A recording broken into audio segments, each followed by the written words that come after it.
He gives us his all: speed, endurance, power. Yet his wild spirit burns bright.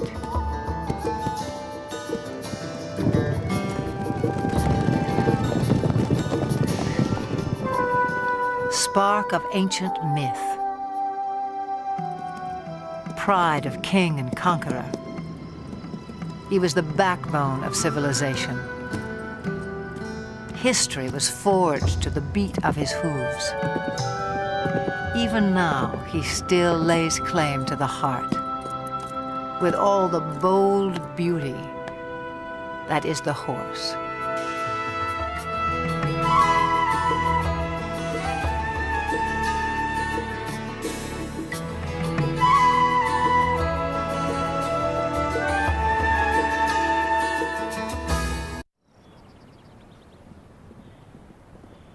Summer sets off fireworks in the mountains of southern Montana.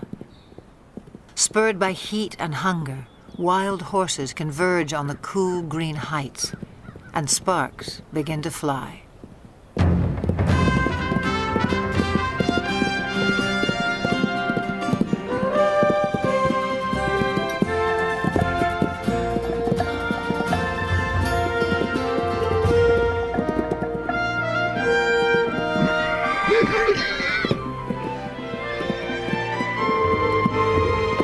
Stallions spar and court young mares in a drama as old as the hills.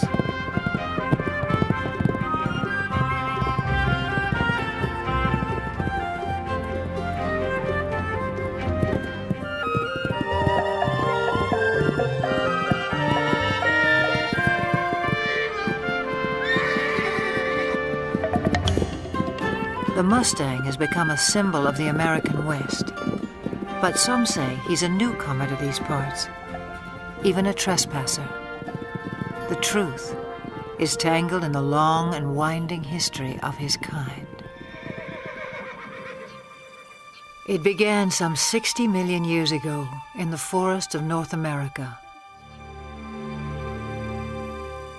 Living on leaves, a creature the size of a fox walks the underbrush on padded toes.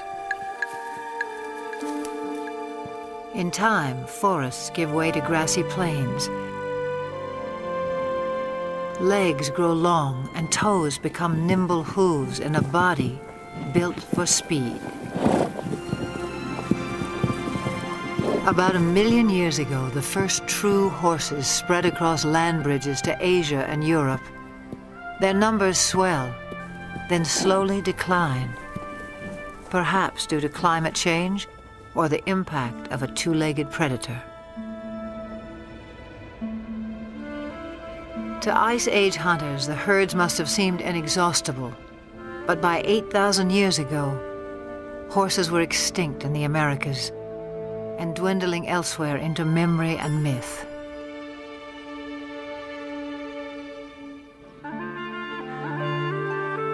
Then somewhere on the steppes of Eurasia, at least 4,000 years ago, the horse inspired someone as more than just a meal. It may have begun as a shaman's ritual or a reckless teenage prank. But some brave soul took a quantum leap and changed the world forever.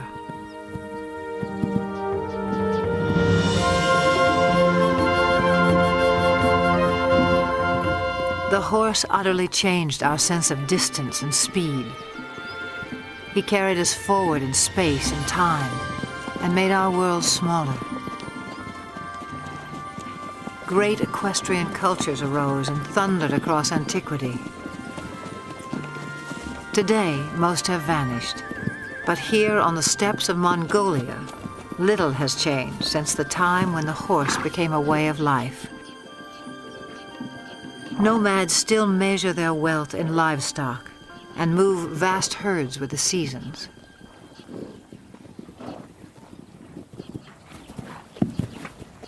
Small but hardy, Mongolian horses endure a harsh climate and grow a thick winter coat. When pasture is meager, they can survive on very little.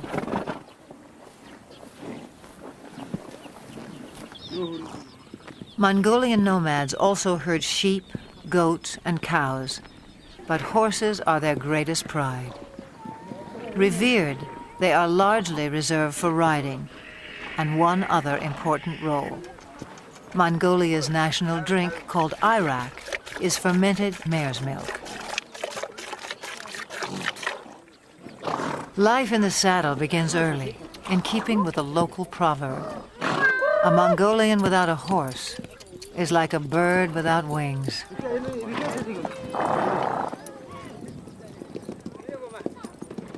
In July, thousands of nomads set up camp on the edge of the capital city, Ulaanbaatar. They come to celebrate Naadam, an ancient religious festival. National competitions of traditional sports are held, including 2 days of horse racing. One of the country's top horse breeders, Hang Medic, traveled over a week to take part in what will be his 30th Naadam. From a herd of 400 head, he has brought his 12 fastest horses. Also in tow are his grandchildren. For good reason. Riders must be under 12 to compete at Naadam. Training, however, is no child's play. It's what Hang Medic lives for.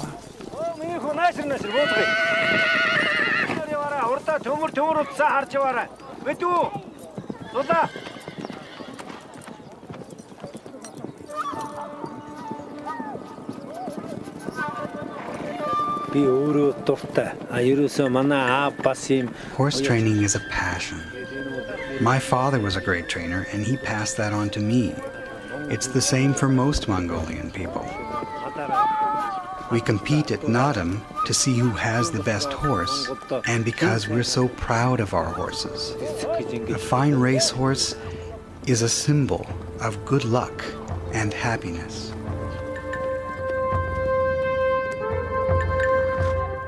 On the day of the first race, preparations begin at dawn. Hats and bright silks will help families spot their little jockeys at a distance. The distinguishing mark of a racehorse is a leather tail wrap, always wound clockwise. Forelocks are also bound.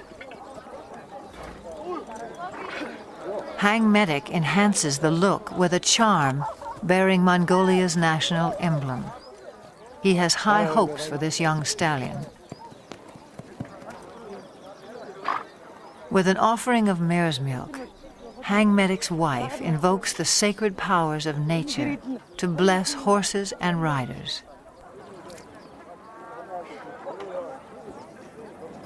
A circle of incense purifies. A drop of arak protects from harm.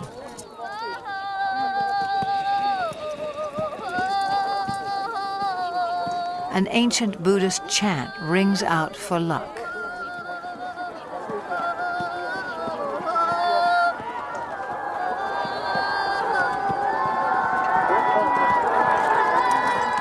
Some 500 riders will compete in the first race. Parents on horseback swell their ranks. By tradition, they circle clockwise at a staging area near the finish line.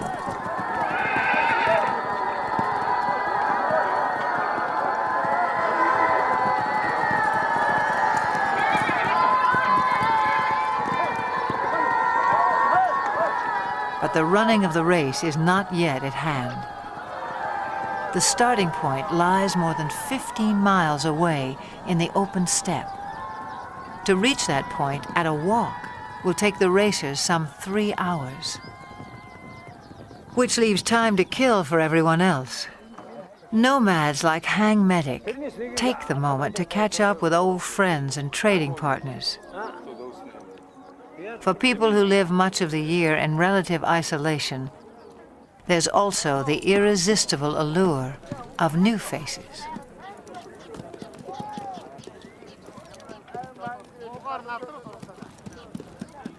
For now, small talk belies the drama that's erupting miles away. As 500 horses reach the starting point, and the race begins.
Long before they can see the racers, spectators crowd the finish line. According to myth, the dust kicked up by winning horses showers happiness and prosperity on all those it touches.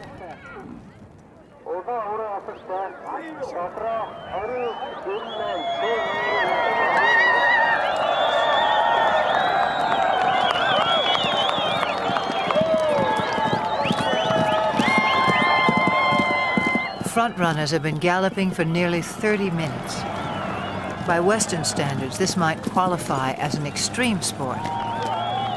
But these are the descendants of Genghis Khan, who forged the largest land empire ever known on horseback.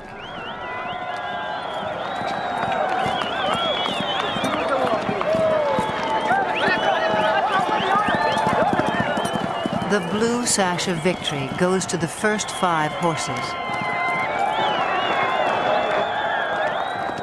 A flash of green tells Hang Medic his granddaughter has placed. But a riderless horse sends him off in search of his youngest grandson.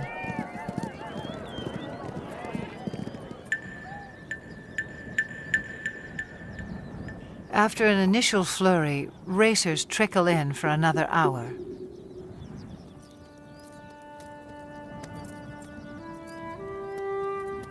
Herd instinct alone will keep a horse going, even one that lacks the fitness and conditioning required for a long-distance run. For some, the strain is too much.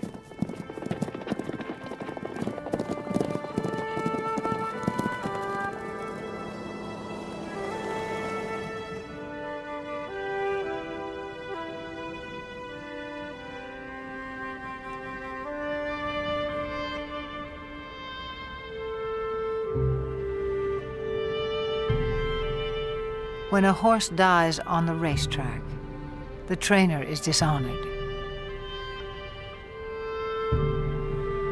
But the child who has lost a beloved pet reaps only heartbreak.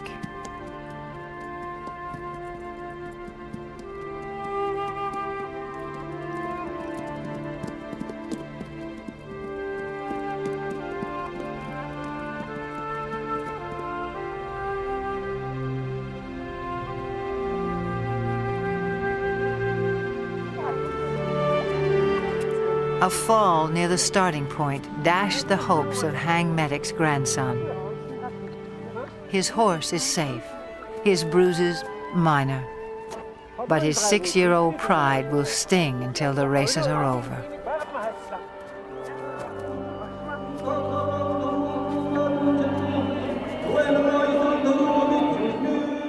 Nadam concludes in the National Stadium. with a parade of champions. Hang Medic is twice a winner. His grandchildren take 2 of his horses through their victory laps.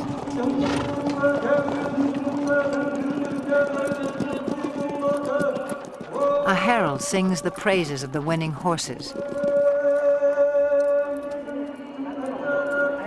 Medals and mare's milk do them honor.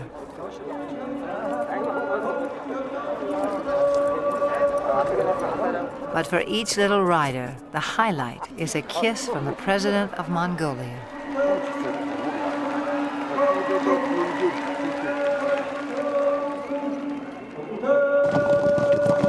No other nation makes more of the horse.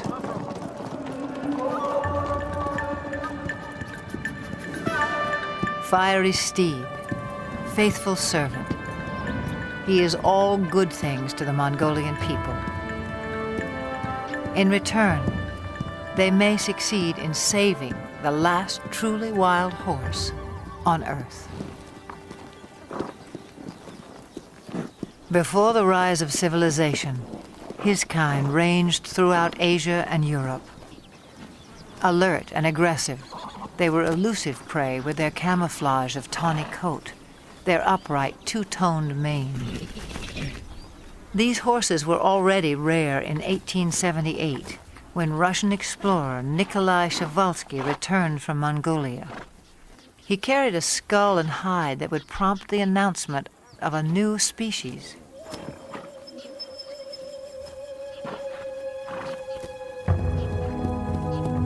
In a race for specimens, stallions were slaughtered to subdue mares. Mares were killed to secure foals. Dozens died en route to zoos and animal collectors in the West.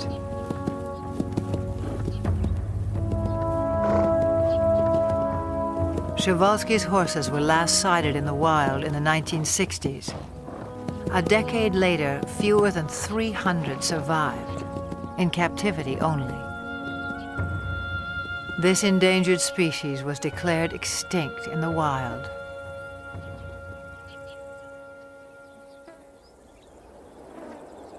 In 1992, 16 Przewalski horses from European reserves touched down in Ulaanbaatar. Their journey was the crowning achievement of Dutch conservationists and Mongolian authorities. Transports were blessed with mare's milk as the horses arrived at a nature reserve established in their honor. The homecoming delighted local people. Their name for the horses is Taki. The word also means spirit.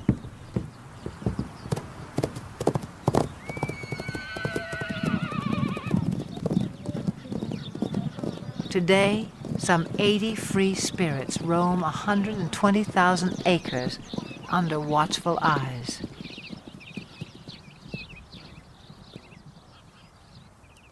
Park rangers closely track the animal's health and behavior. Breeding success is high. 2 generations have been born in the reserve. To increase the gene pool, horses are still brought in from the West. But prospects for a self-sustaining population are promising. Mongolia's preservation of the Taki seems a fitting tribute to an animal who has given us so much.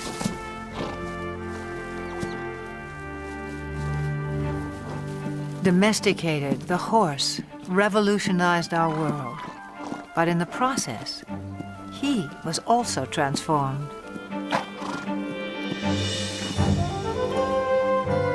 The legendary Arab is just one of more than 150 breeds, some honed for work, some for sport, others for sheer show.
The Spanish horse boasts one of the oldest pedigrees. His speed and stamina were praised by the Romans. The famous Spanish riding school in Vienna was founded in his name. A dancer's grace made him a favorite of monarchs and earned him the title Royal Horse of Europe. Today, he inspires a new generation. At the Royal Andalusian School of Equestrian Art in the town of Jerez in southern Spain. Few gain admission here. Only first-rate horses, trainers, and students. A strict curriculum has produced several Olympic competitors. The school also keeps tradition alive. Once a week, the public is invited in to enjoy the splendors of another age. In 18th century costume, riders recreate the height of classical horsemanship as it was practiced throughout the courts of Europe.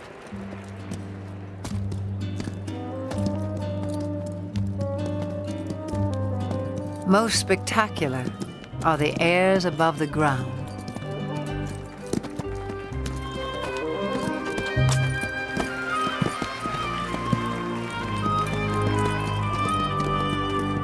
Horses naturally leap and kick when fighting.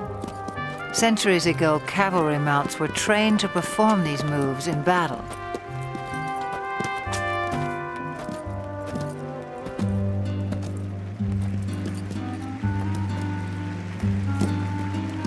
Eventually, each gesture became an end in itself, as formal as ballet.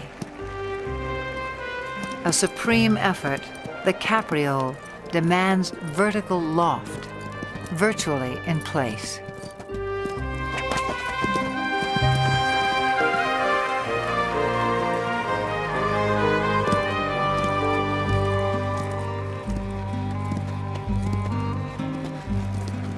Few can perform this exacting dance with the power and precision of the Spanish horse. The purity of the breed is proudly protected in Spain, yet his bloodlines extend far and wide. For this was the horse who once conquered a new world. Some 500 years ago, Spanish explorers rode upon the shores of the Americas. Some native people mistook man and mount for a single fearsome creature. But soon they would make the horse their own.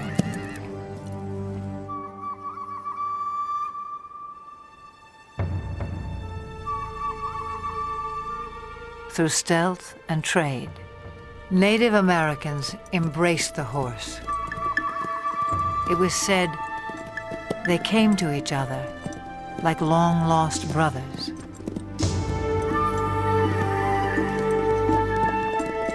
Some called him Sky Dog. He opened vast horizons in this life and haunted their visions of the afterlife. But this cult of the horse would not last. By the 19th century, Native Americans had been robbed of land and livelihood. Their beloved sky dogs were shot or simply set loose. Scores of Indian ponies joined strays and runaways, already thriving in the wilderness. By 1900, over 1 million horses roamed the American West. But not for long.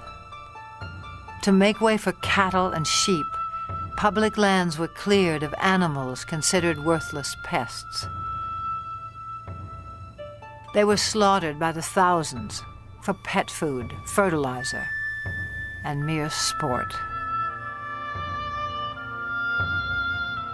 In the 1950s, public outcry denounced the abuses.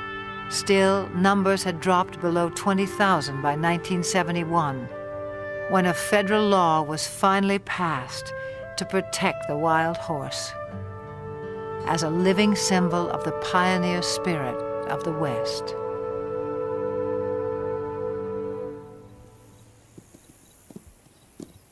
Today, the Bureau of Land Management oversees some 45,000 horses on public lands in 10 states. On the Montana-Wyoming border, the Pryor Mountain Wild Horse Range is home to a herd of about 160. Most live in small family groups of several mares, their foals, and a single dominant stallion. His role is to guard his harem and protect his growing offspring.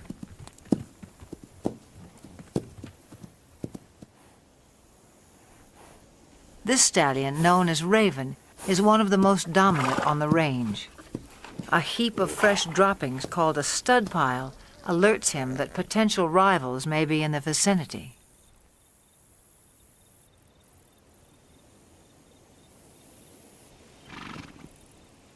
A band of young bachelor stallions prompts Raven to move his family to a safe distance.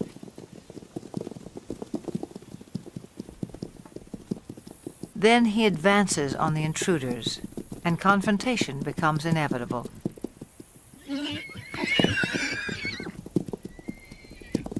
Raven may be outnumbered, but at 10 years old, his maturity and experience give him the advantage.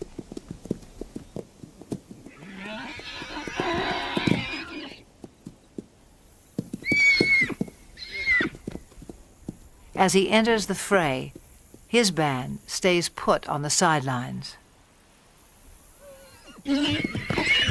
Most clashes between stallions are more about asserting rank than inflicting harm, and serious injuries are rare.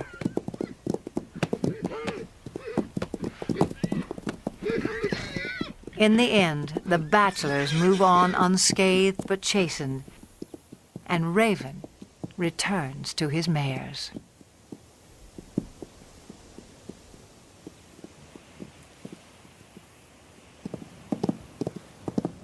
Occasionally, even mature stallions form alliances. A stud named Starman acts as a subordinate or lieutenant stallion to Flash, who has a mare and foal of his own. Flash tolerates Starman's presence, but allows him no access to his lone mare. In summer, a waterhole fed by melting snowbanks attracts this small band.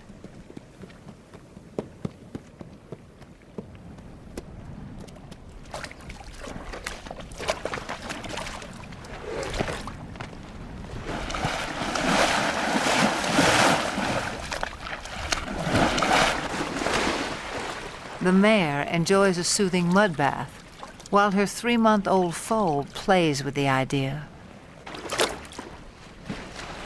But for now, the water holds no appeal for Flash's lieutenant stallion. Starman picks up the scent of another mare and sets off in hot pursuit. The mare's yearling son tries to intercept Starman, but fails to impress such a mature stallion.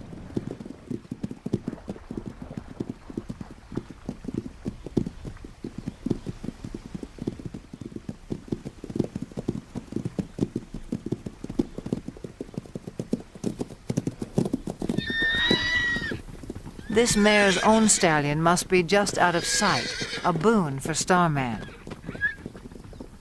Still, she rejects his advances.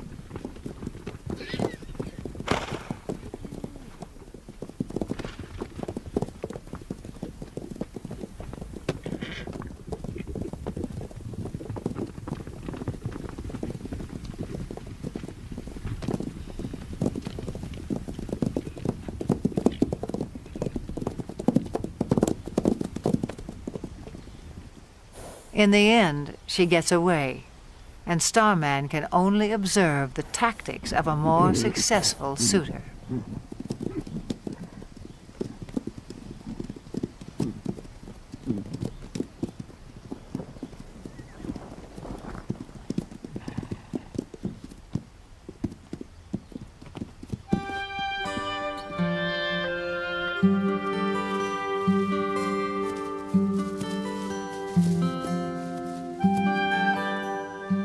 times, the Pryor Mountains seem heaven on earth for horses. Though much of the terrain is arid and winters are harsh, summer pastures can be glorious.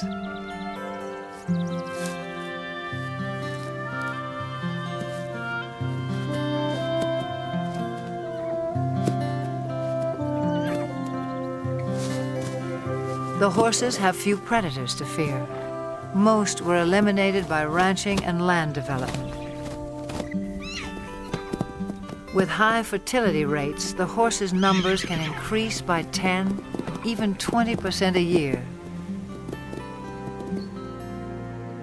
And that means trouble in paradise.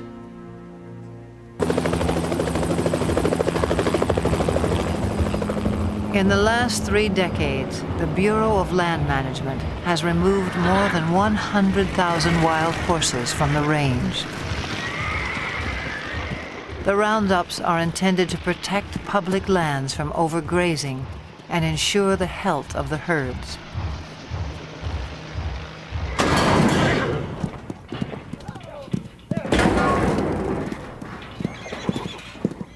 Excess animals are placed in adoption programs, but supply far exceeds public demand.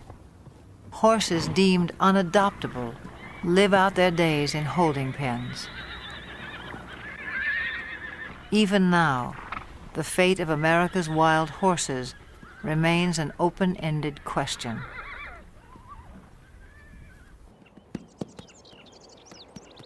Some 4,000 years of domestication have failed to deprive the horse of his wild instincts. His natural impulse is to flee the company of humans.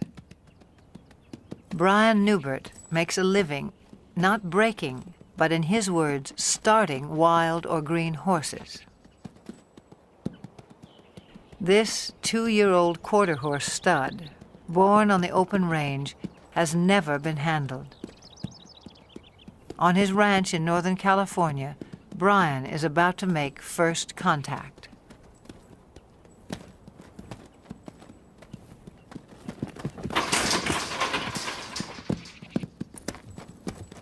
Brian will chase the horse until he turns to face his pursuer. The goal is capture the animal's attention and keep it. I'll ask again. Good. Now let's see if he leaves with his hindquarters or if he leaves with the whole horse. See, here's the first little part is going to happen here in just a second, I think.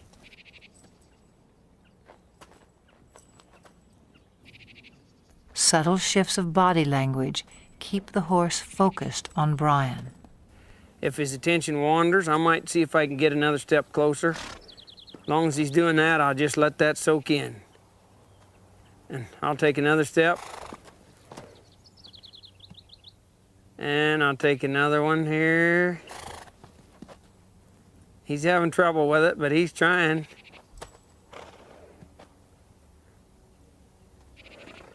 He's gonna have to leave here pretty soon. And I'll try to direct him back. There, he adjusted in the rear quarters. That's what I'm gonna need here.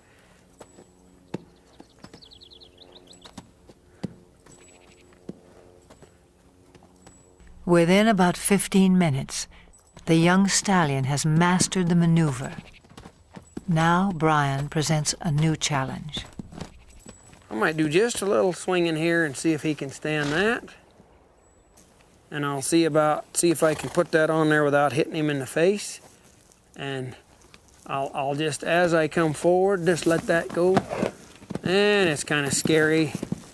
And you can see that it's troubling to him a little. So I'll just put just a little pressure till he finds his way toward me. See, he keeps thinking his answer is out of here, but the answer's right there. The horse turns to Brian for reassurance, a critical breakthrough. Now he might reach for me.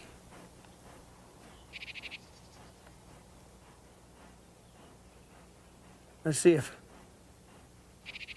He come in here, I'll see if I can get another half a step without scaring him. See how he's reaching for me? Now here's a spot where you want to watch their ears, because some of them they'll take a run at you. Now I'll just wait here till he reaches. Like that. See him smelling me instead of... There's the first, second time he's ever been touched by a human, or he touched a human, I guess, instead of... Now again, let's see if this head shaking will disappear. I'll just keep a little tension there, and I'll see if he'll reach for me.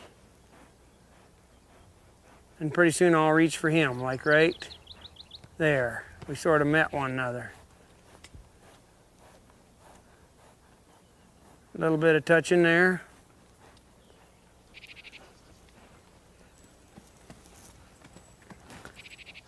A little bit more here. See, he's finding out he can touch me and reach for me now.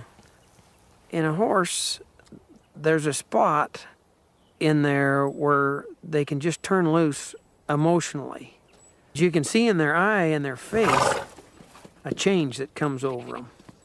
And they'll begin to drop their head and their eyes will soften, and you can just see that they're beginning to trust you. And then you can move right on and really advance then. I'll get my weight shifted back.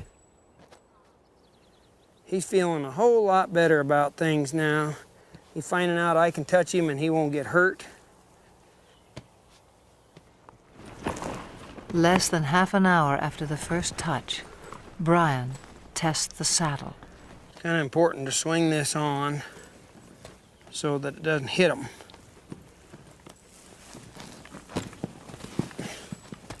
So this grab will gradually just lays right over on their back like that. I don't mind seeing one buck with the saddle, because being a prey animal, that's his responsibility to not let anything stay up there. That's where the predator has the best advantage. If he can get above and stay with them, then he can have himself a meal. Pretty dreamy now, but we'll see what he's like when he feels that saddle on there. I'd rather he test the saddle out before I get on than after I get up there. Now I'm gonna move him off, but ever so softly, if I can. I'm not trying to make him buck.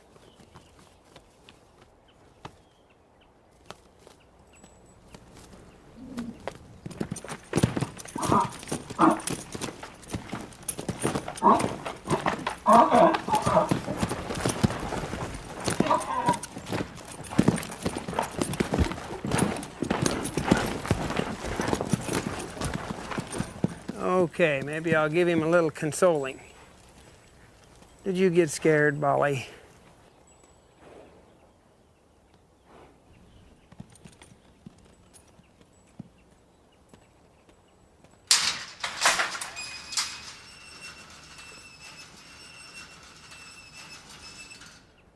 It's been less than 2 hours since Brian began work, a fairly routine first session. He'll leave the saddle in place for a few more hours, then give the young stallion a well-earned rest until morning.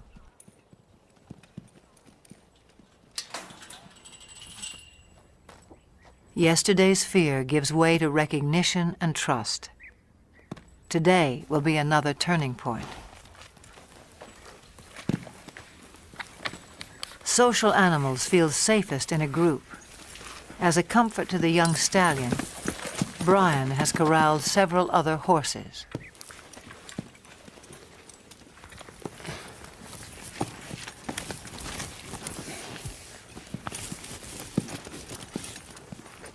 See, if he wiggles, I'll just wait here till he stands put. Pet him over here as if it was my leg, and maybe get myself kind of set here before he gets untracked. I might let him go right out that way. And I'll just ask him to go. If he gets up set, if he gets scared, wants to run, I'll just try to go with him.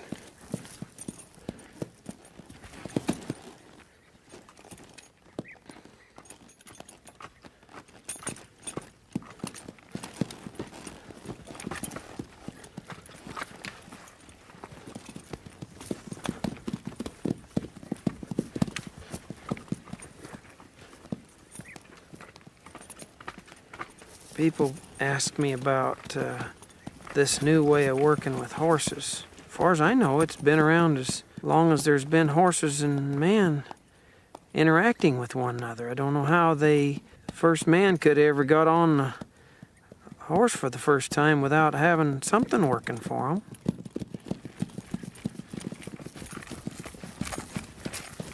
I'll get a little bolder as he gets a little more confidence. I'll ask him here to come back to me with this rein a little, and he did. The young stallion's first ride lasts no more than 15 minutes and prompts a simple reward.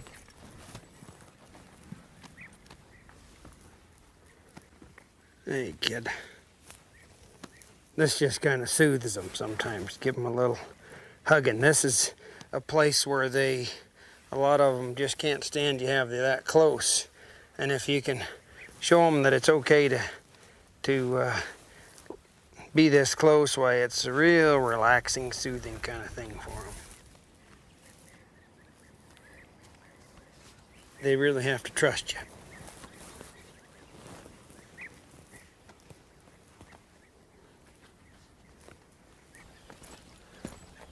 By day 3, it's time to abandon the security of the corral.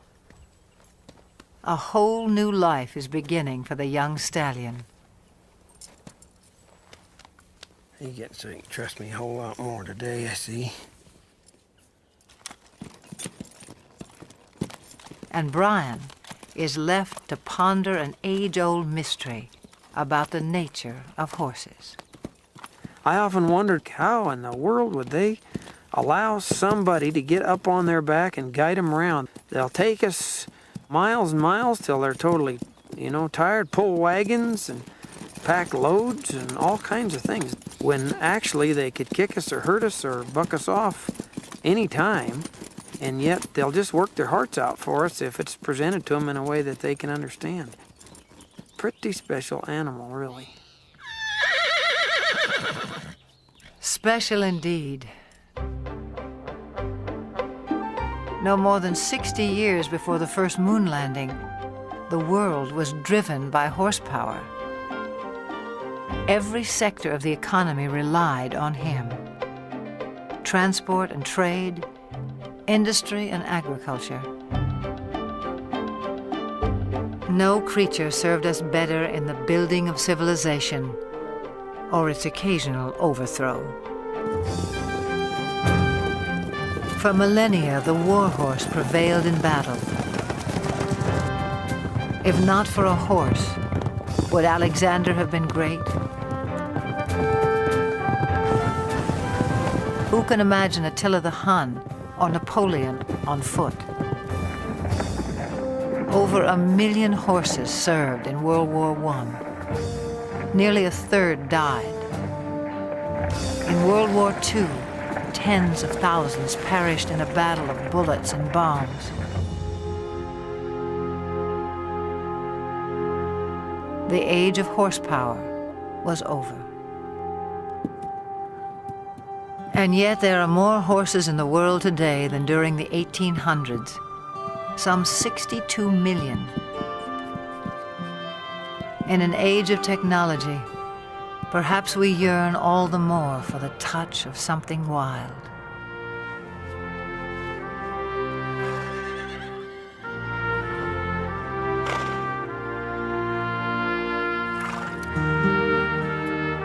The horse is no longer changing our world, but he can still change lives, one at a time. In central Georgia, Carol Woolley has loved horses since she was a child. In 1995, a friend told her about an old school horse who had seen better days as a fox hunter and jumper. His name was Carousel, and he needed a home. Carousel was in his mid to late 20s, a little lame, about 100 pounds overweight. He was a little sway back, just a good, quiet lesson pony. You like a goodie? Carol took good care of him. Local children rode him. Soon, Carousel was a favorite. In 1996, 2 weeks after the Summer Olympic Games, the Paralympics came to Atlanta. Some 3,500 athletes attended. For the first time, equestrian events were included. 16 nations sent teams. It was up to event organizers to provide horses for 62 athletes with a wide range of disabilities.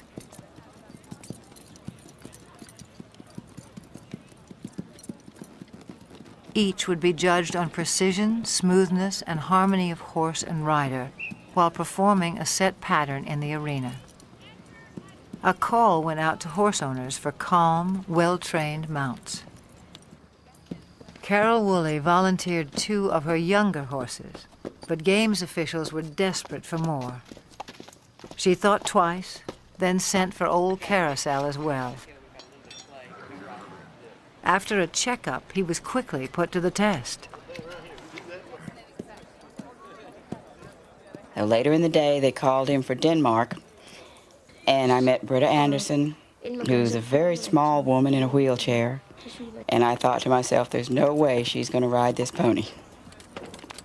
She spoke English quite well, and I asked her, have you ever fallen off a horse? And she smiled and looked at me and says, many times.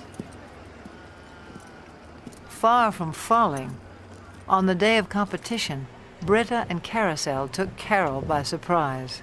Anderson of Denmark. Anderson. Britta and Carousel made a connection.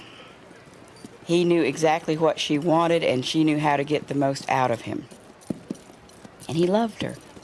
I'm still not sure how she did it, but they were just a perfect match.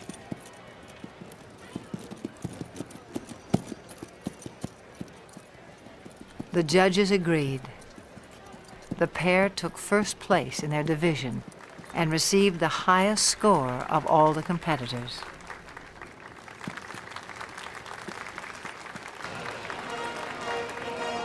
From Denmark, Britta Anderson, riding Midland's Carousel, owned by Carol Woolley. When they won the gold medal, it was this little pony and a horse trainer from nowhere, and a world-class rider. And the thought that they actually won that gold and they earned it, it was probably one of the high points of my life.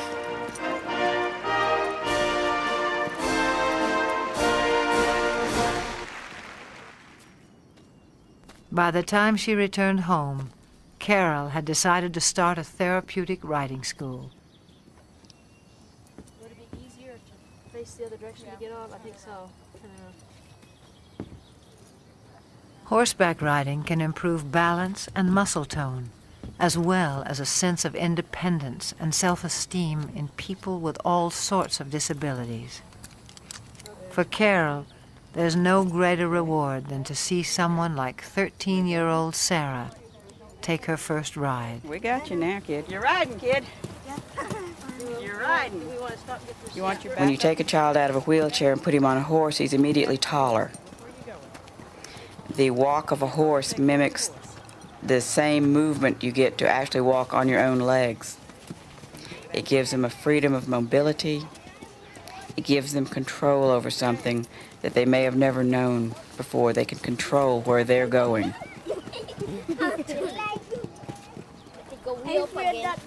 Carol runs the school on grants, donations, and volunteers.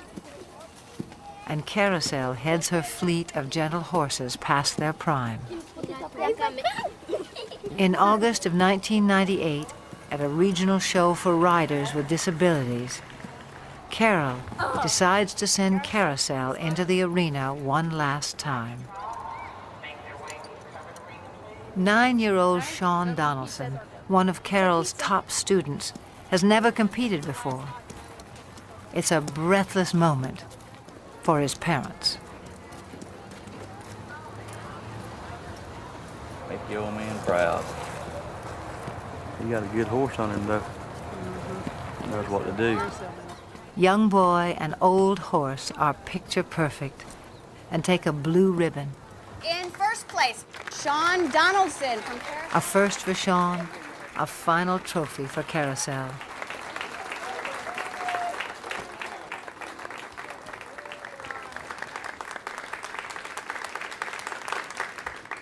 The competition concludes with a ceremony.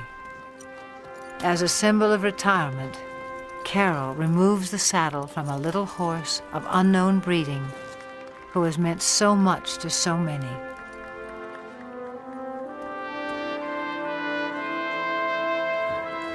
To him go the full laurels of a champion. He was quite calm and stood through everything. He halfway, I think, understood that we were doing an honor to him. I was a little surprised that he didn't mind us putting flowers on him. He acted like, well, those were his flowers, this is fine. I think he enjoyed it, really. He wasn't just an old sway-backed horse with a gray face. He was everybody's dream of a horse.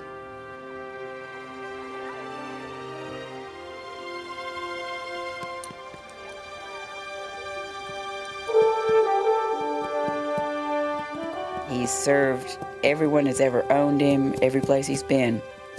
He's done everything we've asked him to do, all of his life. To me, he symbolizes all the horses that have worked hard all their lives and have given us so much pleasure.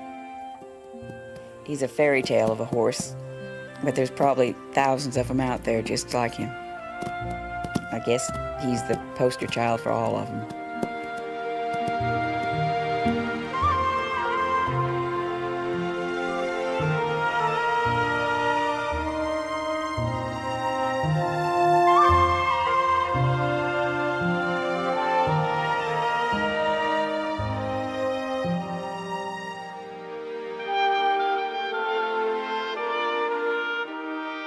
For all they have done for us, for all that they are, may they always have green pastures, each and every one.